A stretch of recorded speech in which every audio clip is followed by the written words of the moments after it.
नमस्कार, नंद केसरी न्यूज में आपका स्वागत है। मैं हूं दीपक दिलर। प्रस्तुत है आज के मुख्य समाचार। नवरात्र के दूसरे दिन आज माता शीतला मंदिर पर भक्त बड़ी तादाद में पहुंच रहे थे और कोरोना महामारी के प्रशासन के निर्देश का पालन कर दर्शन कर लौट रहे थे। आइए देखते हैं माता शीतला माता मंदिर से नंद केसरी टीम के दीपक कुमार दिलेर और कैमरामैन शहजाद की एक खास रिपोर्ट। नवरात्र के दूसरे दिन आज माता शीतला पर माता के भक्त कोरोना महामारी की परवाह किए बगैर कोविड दूरी के साथ तथा मुंह पर मास्क लगाकर शीतला माता के दर्शन कर हजारों की संख्या में पहुंच रहे थे। हालांकि प्रशासन के दिशा निर्देश के मुताबिक मंदिर में एक साथ केवल 200 लोगों को ही प्रवेश दिया जा रहा था और मंदिर में किसी प्रकार की दुकानों को खोलने की सख्त मनाही होने की वजह से भक्त केवल माता के दर्शन कर ही लौट रहे थे।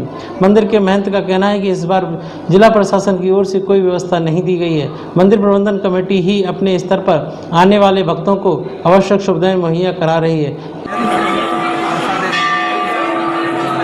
माता शीतला मैया के मंदिर के परिसर के अंदर हैं, तो मेरा दर्शकों से सभी से निवेदन है कि सभी लोग एक बार से प्रेम से बोलिए, बोलो शीतला मैया की जय। कैमरामैन से कहूँगा कि सभी यहाँ पर जितने भी भक्त हैं सभी को दिखाएं। सच्चे दरबार की जय, बोलो शीतला मैया की जय। तो यहाँ पर जितने भी भक्त हैं वो हर वर्ष आते हैं और अपनी मनौती पूरी करते हैं। मैया के दरबार में जो भी आता है वहाँ पर जो है यहाँ हम देखते हैं कि हर बार जो है झोली भर के जाते हैं। तो आप जो है बहन जी कब से आ रही हैं यहाँ पर? बहुत साले हो गए यहाँ पर। कितनी साल हो गई? करीब मानी 15-20 साल हो गए। इस बार और आपके साथ साथ कौन कौन आया है? हमारे देवरानी जेठानी परिवार है। देवरानी जेठानी सभी लोग साथ में? हमारा लड़का भी है। और इस बार आपने मैया से क्या मांगा है? मैया से जो सुख शांति मांगते बच्चों की मनोकामना। मैया से इन्होंने जो है देश दुनिया के लिए अमन चैन की जो है इन्होंने जो है मनौती मांगी है। माता रानी से हमारी यही अर्जी है कि माता रानी इनकी जो है दुआ पूरी। हमारा नाम मुकेश सोनी ग्वालियर का मैं निवासी हूँ रहने वाला। कम से कम 25 साल से धंधा कर रहा हूँ। मेरा काम है मेलों में दुकान लगाने का। बच्चों का पेट भरते हैं मेला करने से। मेले करने वाले दुकानदारों को कोई जगह कहीं नहीं दी जा रही है कहीं भी। अब जब मेले करने के लिए जगह नहीं है तो और मंदिर अंदर जो खुल रहे हैं पब्लिक आ रही है, इससे कुछ नहीं हो रहा है। अब दुकानें खुलेंगी अगर तो अगर थोड़ा बहुत अगर दुकानदार पैसा कमा लेगा। 8 महीने 10 महीने से बैठे हम लोग परेशान है, बेरोजगार हैं। अब इसमें ये बताइए आप हमें कि अगर हम नहीं कमाएंगे तो बच्चों को क्या खिलाएंगे?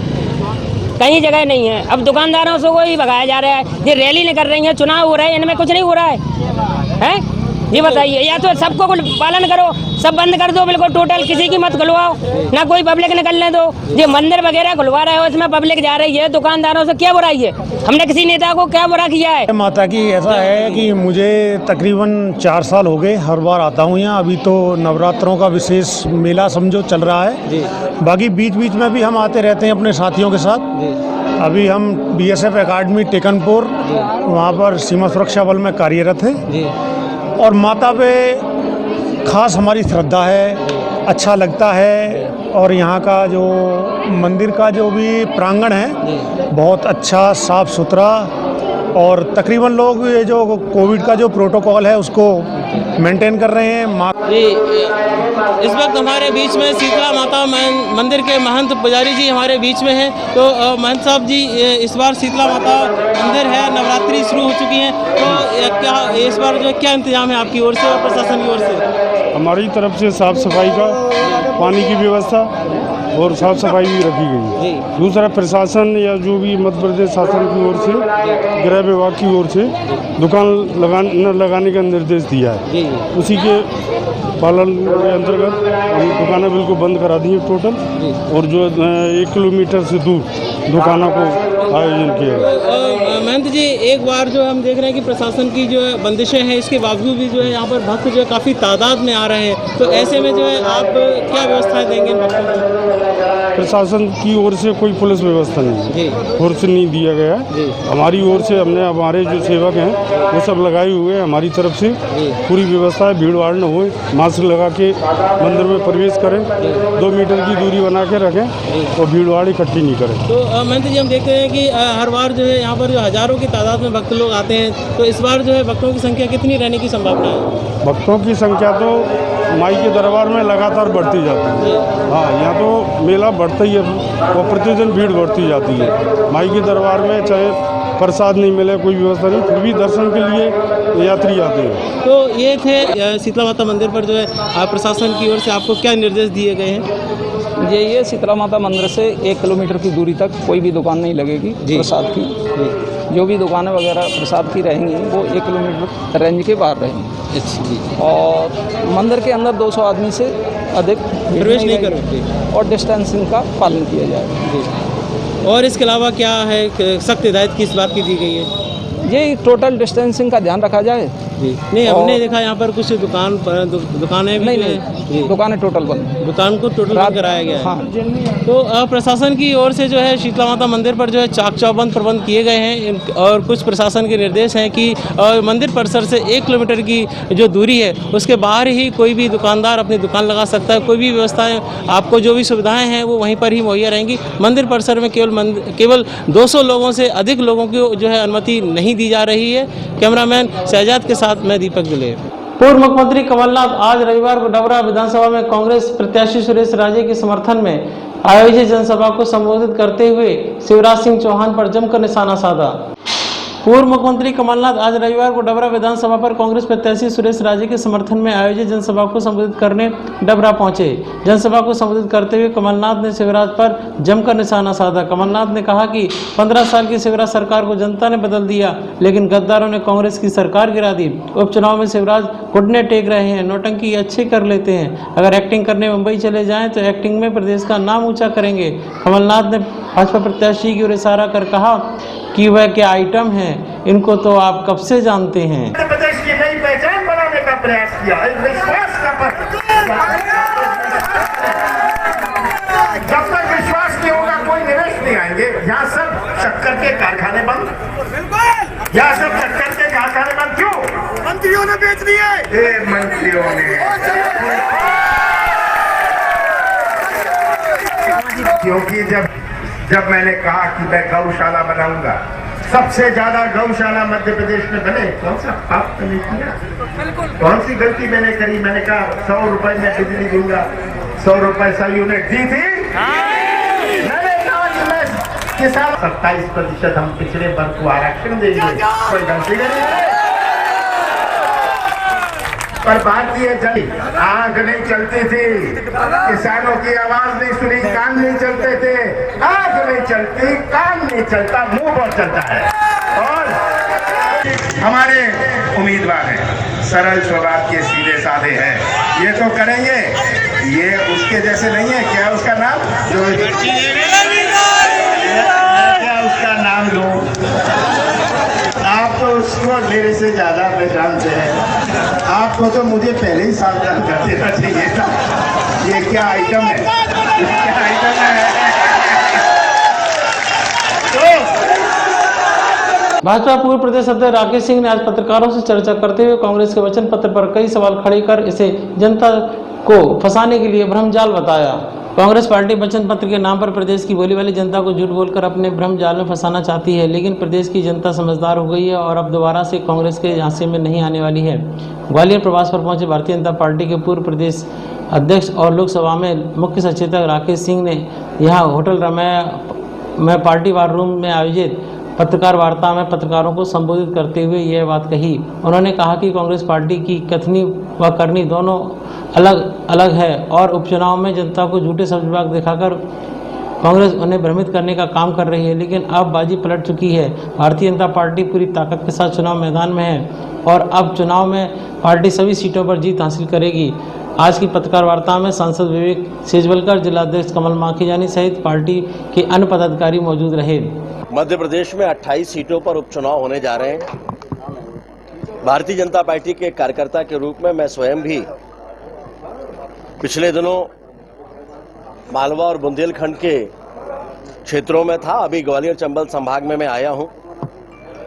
भारतीय जनता पार्टी का एक एक कार्यकर्ता कमर कस के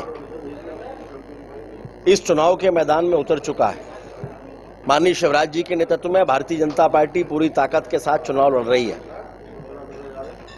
और इन 28 में से 28 सीटों पर जीत भारतीय जनता पार्टी की होने जा रही है। दुर्भाग्य ये है कि कांग्रेस ने अपना जो वचन पत्र जारी किया है उसमें 28 विधानसभाओं के अलग अलग वचनों के साथ साथ 52 नए बिंदु भी जोड़ दिए। उनको लगता है कि मध्य प्रदेश की जनता नासमझ है। पिछले दिनों सरकार बनने के पहले आम चुनाव में जो घोषणा उन्होंने की थी, जो वचन पत्र जारी किया था, उसमें से एक भी बिंदु का पालन नहीं किया। मध्य प्रदेश की जनता को बाकायदा लिखित में धोखा दिया और एक बार फिर से झूठों का एक पुलिंदा लेकर वो 28 उपचुनावों में जनता के बीच में आए। ब्राह्मण समाज के लोगों ने आज मुरार निवासी प्रवीण शर्मा पर पुलिस द्वारा झूठे आरोप में फंसाने तथा जातीय अभद्रता करने को लेकर ग्वालियर एसपी कार्यालय पर एकत्रित होकर एसपी अमित सांघी को ज्ञापन सौंपा। ज्ञापन के समय डॉक्टर केशव पांडे मुख्य रूप से उपस्थित थे। दरअसल मुरार क्षेत्र में रहने वाले प्रवीण शर्मा को क्राइम ब्रांच पुलिस ने आईपीएल सट्टेबाजी के आरोप पर धर लिया और पुलिस उसे उठाकर थाने ले आई। यहां पुलिस ने प्रवीण शर्मा को डराया, धमकाया और पैसे की मांग की।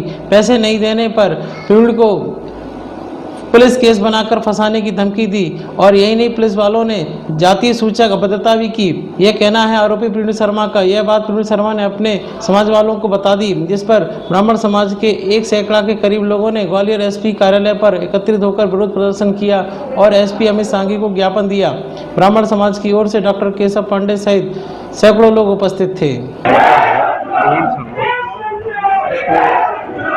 क्राइम ब्रांच के सज्जन है, उन्होंने उसको पकड़ा। पकड़ने के बाद उसकी पिटाई लगाने के बाद ये कहा कि हम स्मैक रख के तुम्हारे खिलाफ केस बना देंगे, तुम्हारी जिंदगी खराब कर देंगे। और पिटाई लगाने का अधिकार किसी को नहीं है। अगर गैरकानूनी काम किया है तो उसके खिलाफ विरुद्ध कार्रवाई होना चाहिए, करना चाहिए। हम उसके बिल्कुल विरोध में नहीं है, लेकिन जात सूचक बातें की है उसने, ब्राह्मणों को गालियां देके उसने बात की है, ये सब बातें खराब है। इसके विरोध में, उसके विरुद्ध कार्रवाई करने के लिए ये सब लोग मिलने आए। कौन है, क्या नाम है जो आरक्षक, जो क्राइम ब्रांच आरक्षक का पूरा नाम मालूम नहीं। आरक्षक इसके बारे में ये बताया जा रहा है जिसके साथ मारपीट की गई उसका भी मेडिकल परीक्षण कराया जा रहा है और इसकी जांच जो है एडिशनल एसपी स्तर के अधिकारी से मैं कराऊंगा और अतिशीघ्र कराऊंगा और जांच में जो भी तथ्य आएंगे उसके आधार पर हम इसके ऊपर कार्रवाई करेंगे। किस लिए गई थी पुलिस रात? ये जो जानकारी है उसके मुताबिक ये जो आईपीएल का सट्टा चल रहा है उसके एवज में ये शिकायत मिली थी कि ये खिला रहा है, उसको जो है देख रही थी। बाकी अब चूंकि अतिरिक्त पुलिस अधीक्षक स्तर के अधिकारी इसकी जाँच करेंगे और कल शाम तक मैंने बोला है जाँच रिपोर्ट मेरे को दे देंगे। श्री महाराज अग्रसेन जयंती पर अग्रसेन सेवा सप्ताह के अंतर्गत 17 अक्टूबर को सिंधे की छावनी स्थित एक होटल में समाज सेवियों का सम्मान समारोह आयोजित किया गया। ग्वालियर शहर में श्री महाराज अग्रसेन जयंती पर अग्रसेन सेवा सप्ताह के अंतर्गत 11 अक्टूबर से 17 अक्टूबर तक मनाया गया। दिनांक 17 अक्टूबर को सिंधे की छावनी स्थित होटल सिली प्लाजा में समाज सेवियों का सम्मान समारोह आयोजित किया गया, जिसमें मुख्य अतिथि पूर्व अधिवक्ता अरविंद दूधावत, विशिष्ट अतिथि पूर्व विधायक रमेश अग्रवाल। कार्यक्रम में शहर के समाज सेवियों के साथ पर्यावरण एवं समाज सेवियों के अतिरिक्त अन्य समाज सेवियों को सम्मानित किया गया। सम्मानित किए जाने पर अग्रवाल सेवा समिति के राष्ट्रीय अध्यक्ष राजेश एरन एवं पूरी समिति ने आभार प्रकट किया। डबरा में आयोजित पूर्व मुख्यमंत्री कमलनाथ की सभा में शामिल होने जा रहे कांग्रेस के 2 पूर्व मंत्री बालन शुक्ला और भगवान सिंह यादव के बीच रास्ते में कार का एक्सीडेंट होने से बाल बच गए। हालांकि इन दोनों ही पूर्व मंत्रियों को मामूली चोटें आई हैं। कांग्रेस कार्यकर्ताओं ने इससे बड़ी राहत की सांस ली है। ग्वालियर से डबरा कमलनाथ की सभा में शामिल होने जा रहे कांग्रेस के 2 पूर्व मंत्री बालन शुक्ला और भगवान सिंह यादव आज उस समय बाल बच गए जब उनकी कार बीच रास्ते में ही दुर्घटनाग्रस्त हो गई, जिसमें ये दोनों ही कांग्रेस नेता बाल बच गए। लेकिन प्राप्त जानकारी के मुताबिक ये दोनों ही नेता पूरी तरह से सुरक्षित हैं, केवल मामूली चोटें लगी हैं। इनका चिकित्सीय परीक्षण करने के बाद डॉक्टर ने इनको घर जाने की सलाह दी है। गाड़ी चल गई डिवाइडर के ऊपर, तो हम और भगवान सिंह जी पीछे बैठे थे, ड्राइवर आगे था, राम सिंह चौहान सामने थे। चोट सबको आई है, मुझे लगता है शायद सबसे कम चोट मुझको ही आई है। राम सिंह जी को भी कम ही चोट है, लेकिन हाथ पाँव हमने चला चलू के देखे सब ठीक ठाक है। छाती में यहाँ पर जकड़न सी है, अंदरूनी चोट ऐसा लगता है मेरे को कि अंदर कोई दिक्कत है मेरे को, लेकिन अदरवाइज ठीक है। भगवान सिंह जो भी आँख के ऊपर चोट आई है, गाड़ी पीछे आई रही है, तो वो भी पैसा दे था, वो भी ठीक है। ऐसे कोई दुर्घटना तो बड़ी थी, लेकिन बड़ी है। उनको भगवान सिंह जी आँख के ऊपर चोट लगी, यहाँ पर ब्लीडिंग काफ़ी हो रहा है। आप कहाँ पर जा रहे थे? हम जा रहे थे, डबरा जा रहे थे, कमलनाथ जी का कार्यक्रम। आज के समाचारों में इतना ही। कल हम फिर हाजिर होंगे, तब तक के लिए मैं इजाजत दीजिए। नमस्कार।